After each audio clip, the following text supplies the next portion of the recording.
Hello and welcome to Moving Iron Podcast. Markets. This edition of the Moving Iron Podcast is brought to you by Axon Tire, helping dealers move more iron for the past 100 years. For more information, go to axontire.com.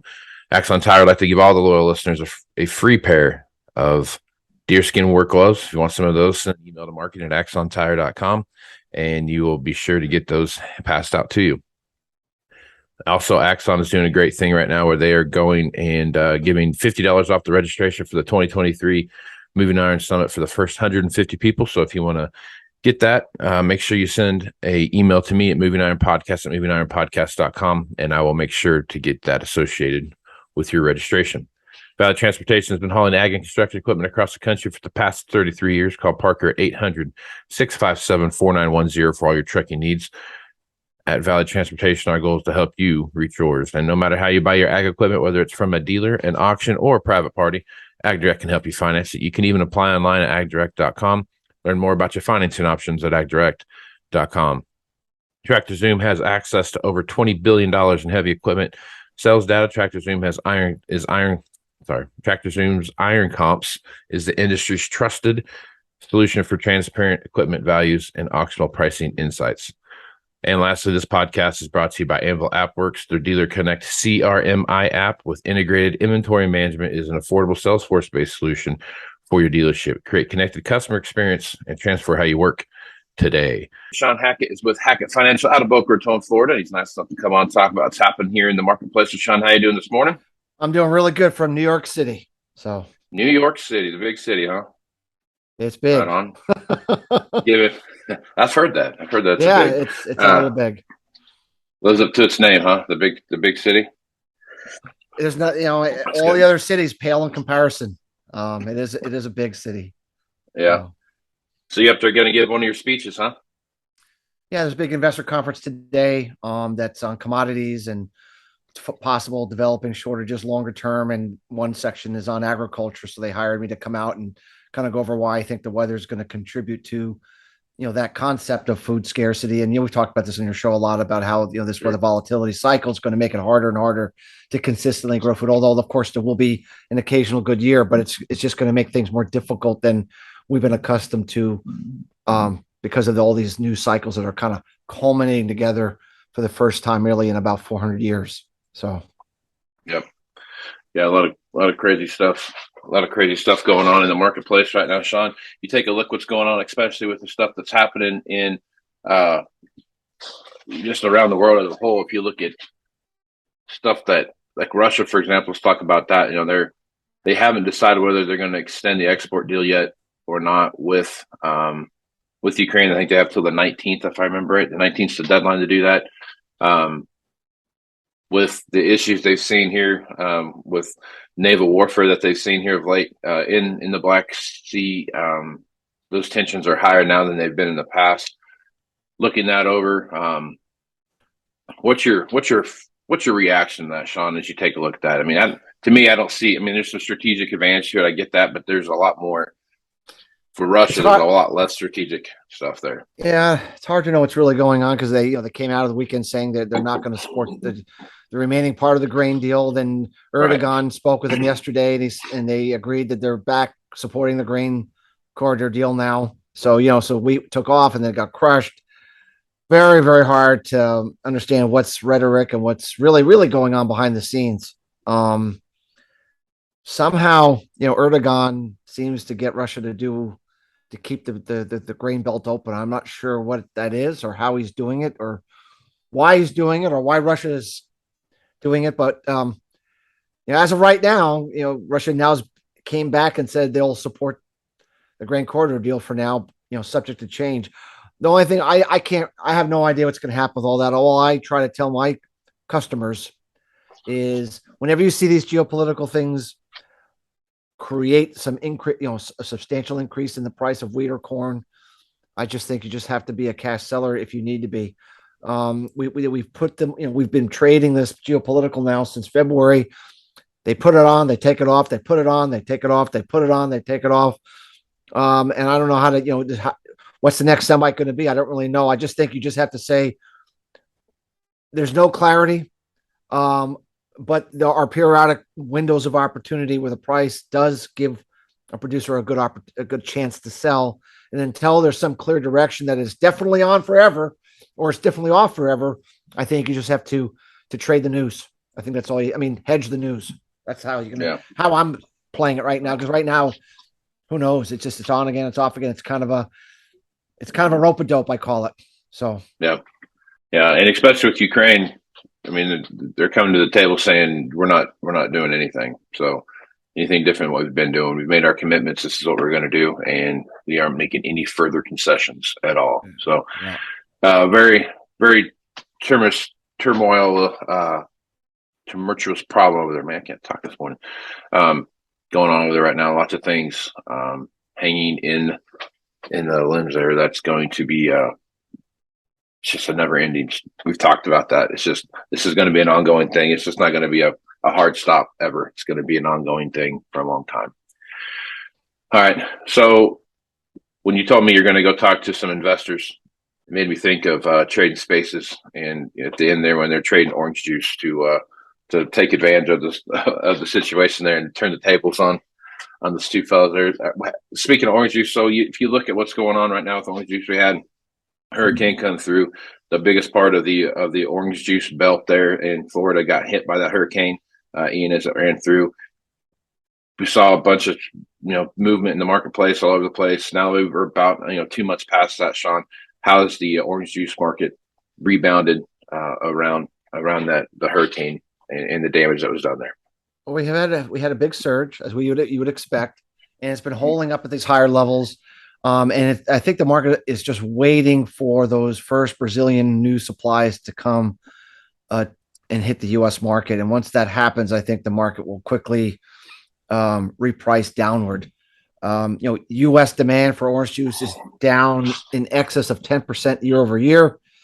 So you can only decline 10% for so long before supply catches up pretty fast. So I think it's a market that justified to go higher. There was obviously a lot of fruit drop and a lot of supply was taken off the market, at least from Florida production. But I think at this, $2 plus level, I just don't think it's sustainable with that kind of demand loss. So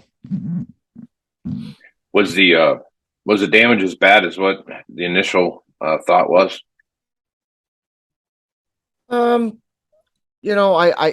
problem with not the problem, but the issue with this hurricane, it was not so much the wind.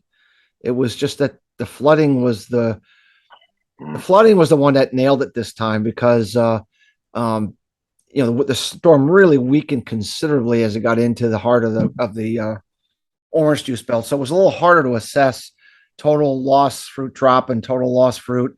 But when I think it's all said and done, I don't think this loss here was any different than we've seen in past hurricanes. It just took a little longer to get one's hands around it because you had to wait for the flood waters to recede to really see what was left on the trees. And I think that's also why the market is held up here longer, because it's just taken longer to get to the answer of exactly how much fruit drop there was. But overall, I think it was pretty consistent with past hurricanes that we've seen in the past.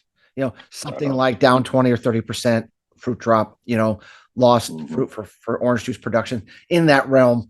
The only difference is we produce a lot less orange juice today from Florida than we did, let's say, 10 years ago. So the impact, while significant on a percentage basis, on the actual amount of orange juice lost, it's a lot less because we don't produce as much. We had citrus greening, we had all kinds of problems that have really reduced the production out of Florida here over the last 10, 15, 20 years. Right on. All right. So Shawn, you put out a report this morning, came out talking about some stuff there. And right now you're kind of taking an overall look at the overall market and commodities as a whole. You're moving towards the bearish side, which you've hinted towards that as time goes along now, and you're being more solid in your thought process there. So talk about that a little bit, Shawn, and what you see there. Well, Federal Reserve meeting came out yesterday, and the markets had been rallying for 3 or 4 days prior to that, thinking there was going to be some magic word that says he's done, and kind of didn't really say that. He did 75 basis points, and he said, we're going to kind of stay strong for long, and so the market just didn't get the message that they were really done. And, remember that there's a lag of 3 to 6 months between when interest rates go up and when there's an effect on the economy to interest rates. Well, they've done 4 months in a row of 75 basis points or 3% up. We haven't even gotten the reaction to the economy yet on the first one. So, when you're looking at what looks to me like we could be hitting a brick wall for the economy here as we get to the end of the year and beyond, it's going to be pretty difficult to get commodities going unless you are really, you're going to have to get some way of getting a supply problem to get the market to override, this worry over demand. And it's a very legitimate worry, Casey. I mean, we just really haven't seen this kind of strong action by the Federal Reserve this fast, this quick since Paul Volcker. It's really, it's kind of uncharted territories in the post Greenspan world, and I think the market keeps misdiagnosing that. We're so used to they're going to do for a little while and they're done, and he just doesn't seem like he's ready to stop yet. So when I look at today, the dollar up, $1.50 on the dollar up today. Precious metals getting crushed. Commodities overall in the red. It's a tough environment, Casey. And like I said, unless you have lightning in a bottle, very severe drought in a key area, don't get me wrong. If weather's bad enough, it will override it. But if you don't have that, prices are going to work lower right now because of it. So, yeah, when you're looking at exports and those kind of things with the dollar the way it is right now, there's a lot of things going on that, we just a report came out this morning about Australia and the rains that they're getting there and how much damage it's done to the wheat that they see there. And then what's going on in Brazil as far as logistics go and those kind of things.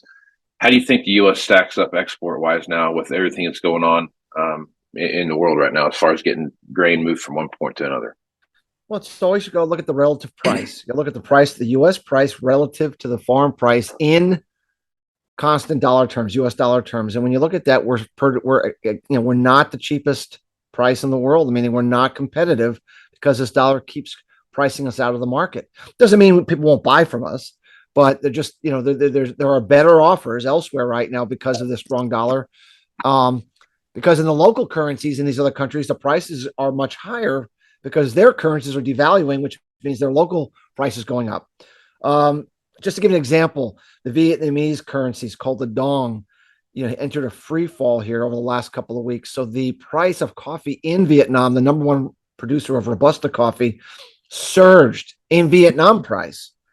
And that led to, massive cash selling by producers there, which then crushed the Robusta market, which then in the arbitrage to the New York Arabica market, crushed the coffee market. So this strong dollar has a lot of tentacles to it that bring cash selling out in foreign countries who are seeing really exciting prices in their currency, even though we're not seeing it here because we're the one that has a strong dollar and we're the one that gets the price beaten down in US dollars. So while we may not like the price, it doesn't mean a Vietnam producer doesn't say, wow, look at that price. That's going to feed my family for a year, And so that's what we have to keep in mind. And that makes it very difficult for us to compete.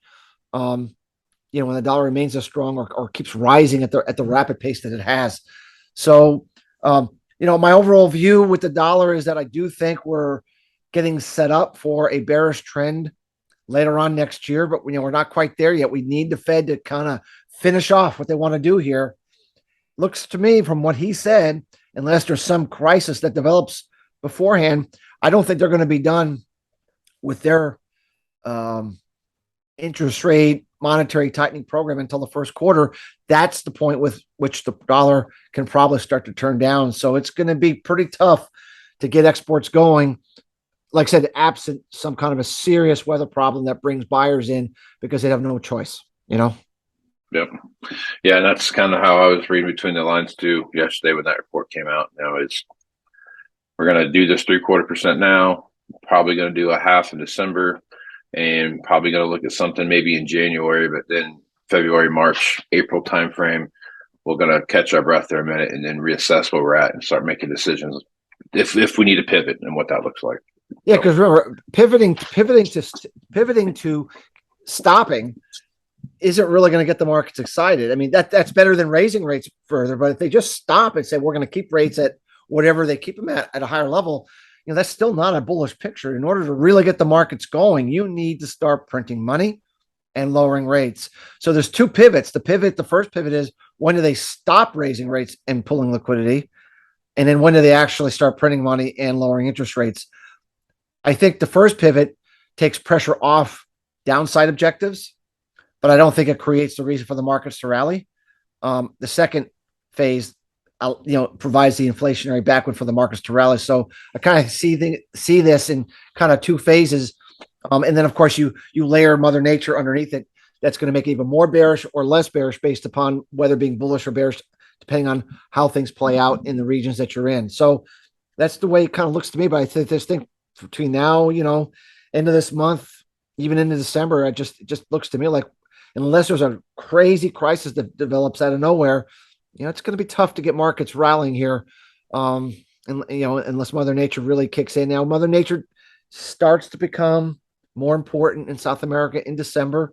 We are hinting or alerting our customers that the drought in Argentina, could become a big enough of an issue to override some of this a little bit. So we're kind of thinking correction into Thanksgiving.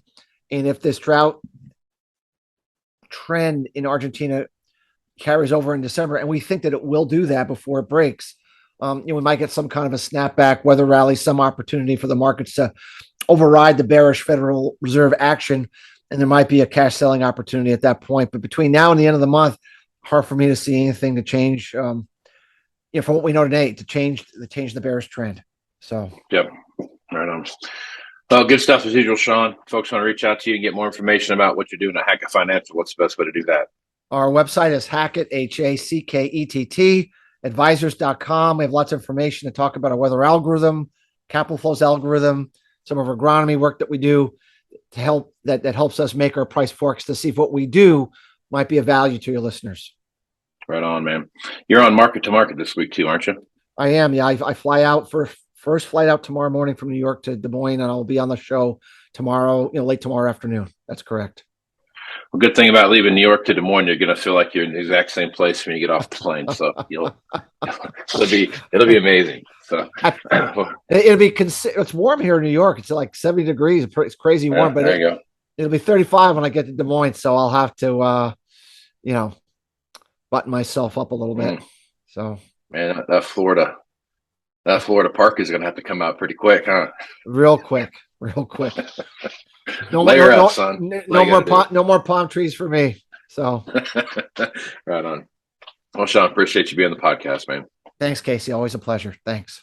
Right on. I'm Casey Seymour with Moving Iron Podcast. Make sure you check me out on Facebook, Twitter, and Instagram at Moving Iron LLC, LinkedIn at Moving Iron Podcast, and the ever so cleverly named Moving Iron Podcast YouTube channel, which you can find the video version of this podcast there.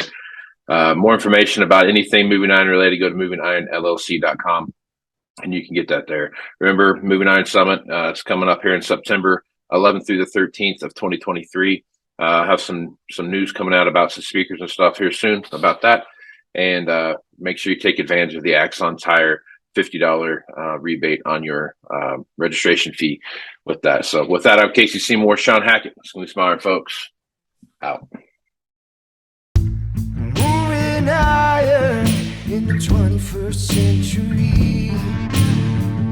Hardworking people working hard for you and me.